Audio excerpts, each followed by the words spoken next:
suis vraiment venu pour échanger sur la science ouverte parce que je ne savais pas qu'il y aurait des chocolats ou des gâteaux. Ça permet de découvrir l'open access et de savoir de quoi il retourne. C'est une façon agréable de parler de la science ouverte, c'est sympa et puis ça permet d'améliorer un petit peu ses connaissances sur ce thème parce qu'on a beau être chercheur, ça reste quelque chose de relativement nouveau et on n'est pas au fait de tous les aspects de la science ouverte, je pense.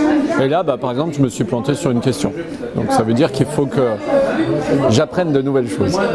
Alors c'est important, tout d'abord la première raison c'est que c'est obligatoire.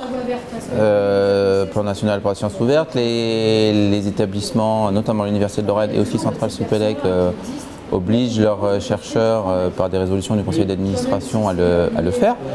Et pourquoi ? Parce que ça augmente leur visibilité et puis ça permet à tout un chacun d'accéder à leurs résultats des recherches qui sont financées sur fonds publics.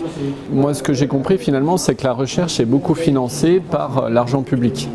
Et finalement, c'est important que le public puisse avoir accès aux travaux des chercheurs, puisque finalement c'est le public qui finance. Et donc c'est un petit peu l'idée, je pense, de la science ouverte, c'est-à-dire qu'on va avoir des revues qui vont être accessibles sans abonnement. Si vous n'arrivez pas à trouver de journal qui accepte de publier en accès ouvert pour une somme modique, voire nulle, eh bien il y a HAL. Et HAL permet de déposer son article en accès libre. Et la loi pour la République numérique qui date de 2015, maintenant nous autorise en France à déposer dans HAL, quel que soit le contrat qui est signé avec l'éditeur. Donc on peut y aller, il n'y a pas de souci.